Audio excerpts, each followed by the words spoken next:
The rule of law does and should prevail in this nation.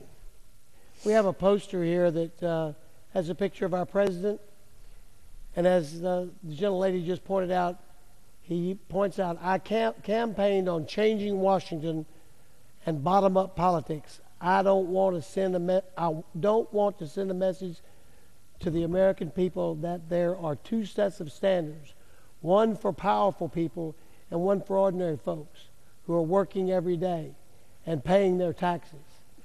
I think that's a commendable statement by the President of the United States. And the issue we're talking about here today is an issue that involves what some would argue is the most powerful chairmanship in the House of Representatives, and that is the chairmanship of the Ways and Means Committee. And I have a brief exhibit that we can talk about of some of the allegations that concern Mr. Rangel. Underreporting income and assets in 2007 by more than half, including failure to report income from his Caribbean resort property again.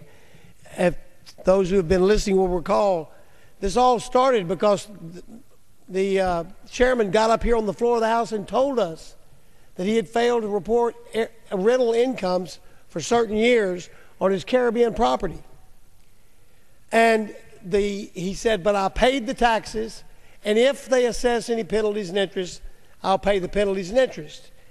And it seemed to me very curious that after a long time of this is an income tax situation, and after a long time of not paying income tax on income, that no penalties and interest were assessed. And so I came up with the idea of the Rangel rule, which said that if the chairman of the Ways and Means can be excused of his penalties and interest for failing to pay his taxes, then any other American who fails to pay theirs and goes in and pays those taxes and catches up can exercise the Rangel rule and have the penalties and interest waived. I did that to point out what the President of the United States said he did not want to happen in this country. People of power getting special treatment over ordinary folks.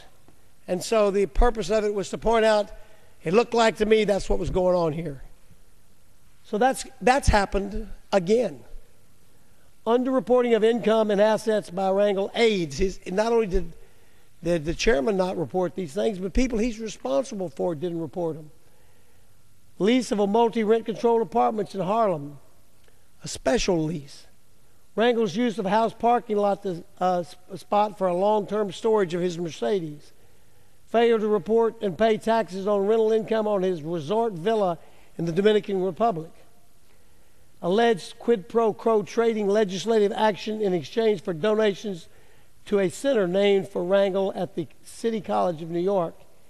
And a gift rule violation on a trip to the Caribbean resort by the Carib News Foundation in 2007 and 2008.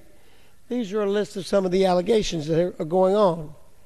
If we allow the rule of law to be torn down, then we really undermine our entire country. When you amend it for twice of what it was, of things that you forgot, and there's a whole list of the things that Chairman Rangel said that he had just forgot to list, but some of those were pretty eye-opening things that he had forgot.